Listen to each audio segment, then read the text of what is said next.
Assalamualaikum warahmatullahi wabarakatuh. Selamat pagi, selamat siang, dan selamat sore bagi teman-teman yang menonton video ini dimanapun kalian berada. Nah, jumpa lagi dengan saya Ibu Puan. Dalam video kali ini kita akan membahas terkait teks anekdot. Tapi sebelum itu, Ibu akan menanyakan kabar ke teman-teman. Tapi teman-teman harus jawabnya dengan semangat, meskipun online tapi harus tetap semangat. Oke, ketika Ibu tanya kabar, teman-teman jawabnya Alhamdulillah, luar biasa, senyum ceria, tetap bahagia. Gitu ya, bisa dicoba ya. Gimana untuk kabarnya teman-teman hari ini? Alhamdulillah, luar biasa, senyum ceria, tetap bahagia.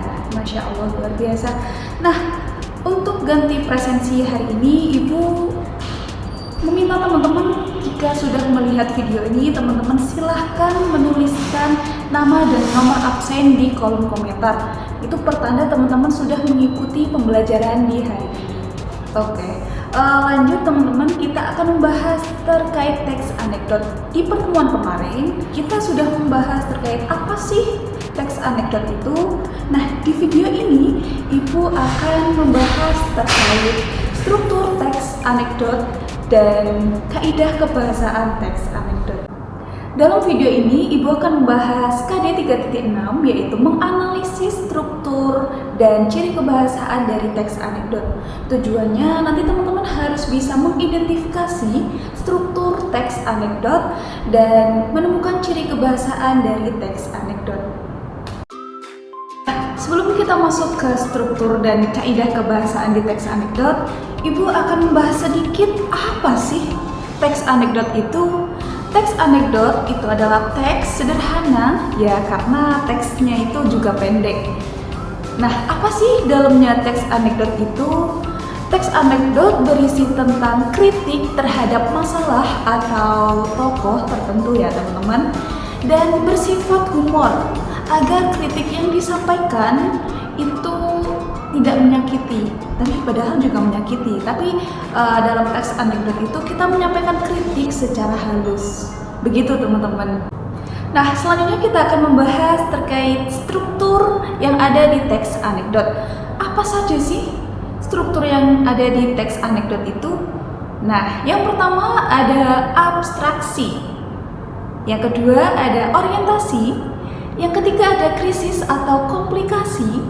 Yang keempat ada reaksi, dan yang kelima ada koda. Pengertiannya gimana? Kita bahas satu persatu berikut ini. Yang pertama tadi ada abstraksi. Apa sih abstraksi itu? Abstraksi itu biasanya terdiri dari 1 sampai 2 kalimat yang isinya memberi gambaran umum tentang isi teks anekdot. Nah, biasanya abstraksi ini menunjukkan hal unik yang akan dibahas di dalam teks anekdot, teman-teman. Yang kedua ada orientasi. Apa sih orientasi itu? Bagian orientasi biasanya menunjukkan awal kejadian suatu peristiwa atau biasanya latar belakang peristiwa itu terjadi dalam suatu teks anekdot. Yang selanjutnya ada krisis atau komplikasi.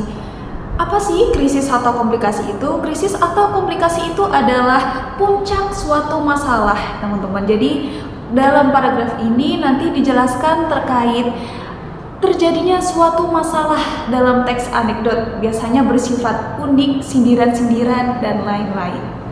Selanjutnya ada bagian reaksi, teman-teman. Nah, apa sih reaksi itu? Di kalimat reaksi itu nanti kita menyelesaikan permasalahan yang terjadi di komplikasi, di puncak masalah tadi.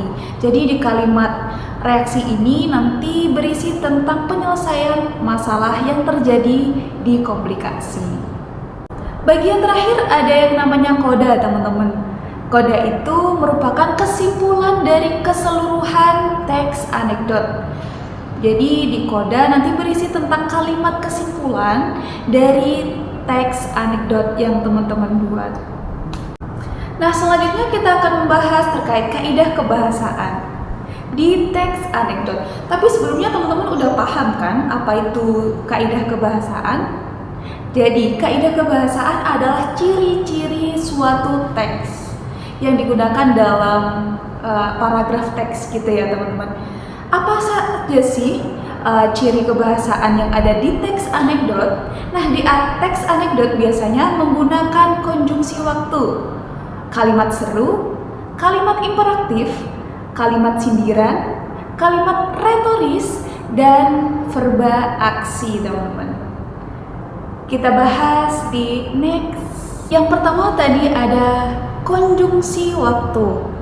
Nah, konjungsi waktu adalah keterangan waktu. Jadi dalam kalimat tersebut menjelaskan keterangan terkait waktu. Biasanya ditandai dengan kata lalu, kemudian, sebelum, setelah itu, dan masih banyak lagi. Selanjutnya ada kalimat seru. Jadi kalimat seru adalah ungkapan seseorang atau menegaskan sesuatu. Biasanya ditandai dengan kata wow, aduh, keren, hebat, dan lain sebagainya. Selanjutnya ada kalimat imperatif teman-teman. Kalimat imperatif adalah kalimat yang memberi perintah atau bisa juga peringatan ataupun larangan. Jadi di kalimat imperatif ini berisi tentang perintah atau larangan. Ada kalimat sindiran teman-teman. Kita tahu teks anekdot adalah teks yang menyindir, begitu bukan? Nah ya. Jadi teks anekdot berisi kalimat-kalimat sindiran. Nah, biasanya diungkapkan melalui pengandaian, perbandingan, atau antonim atau lawan kata. Apa itu kalimat retoris? Jadi kalimat retoris adalah suatu kalimat yang tidak membutuhkan jawaban. Nah, biasanya bersifat sindiran. Misalkan ibu kasih contoh, di Pancasila itu terdapat sila kelima, yaitu yang berbunyi keadilan sosial bagi seluruh rakyat Indonesia. Tapi mengapa banyak rakyat kecil yang belum mendapatkan keadilan? Nah, cuplikan kalimat tadi merupakan kalimat retoris teman-teman, tidak membutuhkan jawaban. Yang terakhir ada verba aksi. Di dalam verba aksi ini merupakan kata kerja yang menyuruh kita untuk melakukan pekerjaan atau suatu pekerjaan gitu ya, beraksi.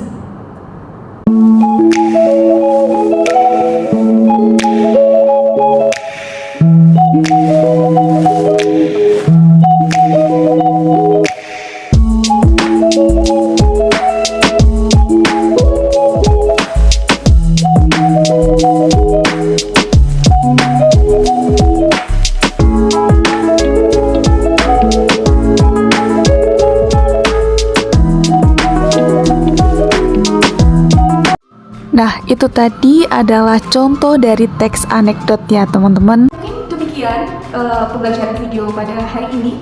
Tadi kita sudah membahas terkait struktur teks anekdot, yaitu yang pertama ada abstraksi, orientasi, krisis, komplikasi, terus ada reaksi, dan ada koda. Begitupun kita sudah membahas tentang ciri kebahasaan teks anekdot. Untuk tugasnya teman-teman, ya ada tugas ya teman-teman. Nanti silahkan membentuk kelompok. Satu kelompok terdiri dari 2 orang. Itu terserah mau berdasarkan absen atau dikocok atau apa, ibu kembalikan ke teman-teman.